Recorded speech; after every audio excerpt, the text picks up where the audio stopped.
తరబడి ఎన్ని మందులు వాడినా మీ మోకాల నొప్పులు తగ్గట్లేదా? ప్రాణ పెయిన్ క్లినిక్ లో అత్యాధునిక చికిత్స. పుంగనూరులో ఉత్కంఠ వాతావరణం నెలకొంది. పెద్దిరెడ్డి పర్యటనను నిరసిస్తూ టీడీపీ శ్రేణులు ఆందోళనకు దిగారు. రోడ్డుపై బైఠాయించి నిరసన తెలిపారు. పెద్దిరెడ్డి గో బ్యాక్ అంటూ పెద్ద ఎత్తున నినాదాలు చేశారు. అతి స్వల్ప ఓట్ల మెజార్టీతో గెలుపొందిన పెద్దిరెడ్డి ఇక పుంగనూరుకు చాలంటూ ఇక నియోజకవర్గంలోకి అడుగు పెట్టొద్దంటూ హెచ్చరించారు. ఎమ్మెల్యే పదవికి వెంటనే రాజీనామా చేయాలని డిమాండ్ చేస్తున్నారు. పెద్దిరెడ్డి రామచంద్రారెడ్డి పుంగనూరు నియోజకవర్గంలో ఎక్కడ పర్యటించినా అడ్డుకుంటామని టీడీపీ నేతలు హెచ్చరించారు. దీంతో పుంగనూరులో ఉద్రిక్తతలు తలెత్తాయి. టీడీపీ కార్యకర్తలను పోలీసులు అక్కడి నుంచి పంపించి వేశారు. టీడీపీ మెరుపు సమ్మెతో పుంగనూరు పర్యటన పెద్దిరెడ్డి రద్దు చేసుకున్నట్లుగా తెలుస్తోంది. గతంలో చంద్రబాబు పుంగనూరులో పర్యటన సందర్భంగా ఉద్రిక్తత పరిస్థితులు తలెత్తాయి. వైసీపీ టీడీపీ శ్రేణుల మధ్య గొడవ జరిగింది. పోలీసులు టీడీపీ శ్రేణులపై లాఠీ చార్జ్ చేశారు. అప్పట్లో బాబు పర్యటనకు పెద్దిరెడ్డి అడ్డంకులు సృష్టించారని తెలుగుదేశం తీవ్రస్థాయిలో ఆగ్రహం వ్యక్తం చేసింది.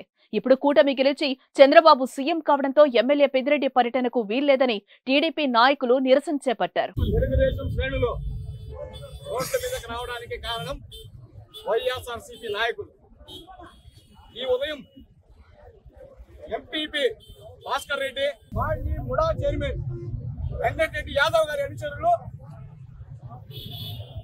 డాన్స్ ఏం డాన్స్ అదే జానపద ఫోక్ డాన్స్ కొండేటి నాగభూషణం అనుచరులు అంబేద్కర్ విగ్రహం దగ్గర నిలబడి ఎవరు వస్తారా రాండ్రా నా కొడకల్లారా, మా పెద్ద ఆయన వస్తాడు, మీ అంతు తేలుస్తాడని చెప్పి బహిరంగ మా వాళ్ళని రెచ్చగొట్టడంతో ఈ రోజు ఈ పరిస్థితి వచ్చింది.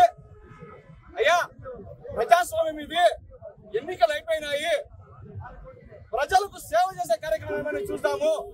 మా కార్యకర్తలు కొంతమంది నిన్నటి రోజు నారా చంద్రబాబు నాయుడు గారు ఆయన ఇచ్చిన మాటకు కట్టుబడి మొదటి సంతకంగా 5 చాలా అతి ముఖ్యమైన ఫైళ్ల మీద సంతకం చేసినారు. వాటికి గుర్తుగా కొంతమంది ఇక్కడ బాబాసాహెబ్ అంబేద్కర్ గారికి ప్రజాస్వామ్యం విలువలను కాపాడినందుకు ఆయనకు ధన్యవాదాలు తెలుస్తూ ముఖ్యమంత్రి గారికి ధన్యవాదాలు తెలిపే కార్యక్రమానికి వచ్చింటే వాళ్ళని ఉద్దేశించి ఇలా రెచ్చగొట్టే వ్యాఖ్యలు చేసినారు. ఇక్కడ దాకా మా కార్యకర్తలందరూ కూడా శాసనసభ్యుల వారిని రాజీనామా చేసి గోబ్యాక్ అంటున్నారు. అది పూర్తిగా నిజము, అందులో వాస్తవం ఉంది. ఎందుకంటే వాళ్ళు ఏదైనా కార్యక్రమం చేసుకోవాలనుకుంటే అభివృద్ధి కార్యక్రమాల మీద చర్చకు వెళ్ళండి. ఇక్కడున్న మేమందరూ కూడా వస్తాం. గడిచిన 15 సంవత్సరాల్లో వారి నాయకత్వంలో ఏ అభివృద్ధి కార్యక్రమాలు జరిగినాయి ఇక్కడ వాటి మీద చర్చిద్దాం. ఎమ్మెల్యే గారు పుంగనూరు రావాలని మాకు ఇంటిమేషన్ వచ్చి వస్తారంటే మాకు ఆయన మీద ఎటువంటి కసి లేదు.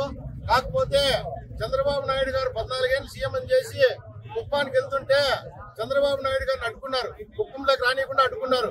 పుంగనూరులో రూట్ మ్యాప్ లేదని చెప్పి బైపాస్ ఇంటి చంద్రబాబు నాయుడు గారు పోతా ఉంటే పుంగనూరులోకి వస్తారని చెప్పి వాళ్ళ కార్యకర్తలు రెచ్చగొట్టి పుంగనూరులోకి రానియకుండా అక్రమంగా అనవసరంగా తెలుగుదేశం కార్యకర్తల పైన దాదాపు 500 మంది పైన కేసులు పెట్టించి దాదాపు 10,000 మంది పరారైపోయినారు. పాపం భయపడి ఈ పోలీసులు టార్చర్ తట్టుకోలేక.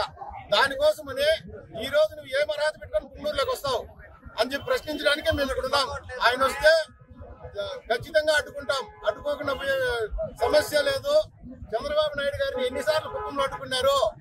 ఈయన మీ కుప్పానికైతే టూర్ పోయినట్టు 3 రోజులకు ఒకసారి 4 రోజులకు ఒకసారి కుప్పానికి పోవచ్చు. చంద్రబాబు నాయుడు గారు సొంత నియోజకవర్గానికి కుప్పానికి పోకూడదా? ఆ రోజు ఆయన ఎమ్మెల్యే కాదా? ఎందుకు ఆయన కుప్పంలో అడ్డుకున్నారు? ఈ రోజు పుంగనూరులో ఈయన ఎమ్మెల్యేనే కదా, ఇక్కడికి రాకూడదు. ఈ 5 సంవత్సరాలు రావద్దు. రేపు సారి ఎలక్షన్ లో మీరు గెలిస్తే మీరు రండి. ఈ రోజు బాబుని ఓడిపోయేదానికి 2 కారణాలు. సీసీ కెమెరాలు పెట్టినారంట అని చెప్పి ఈ సంఘమిత్రుల్లో ఎవరు అమాయకంగా ఉంటే వాళ్ళ దగ్గరికి పోయేసి పెద్ద ఆయన చూస్తా ఉన్నాడంట కెమెరాల్లో. సుమన్ టీవీలో మీ పర్సనల్ అండ్ బిజినెస్ ప్రమోషన్స్ కోసం కింది నెంబర్ కి కాంటాక్ట్ చేయండి.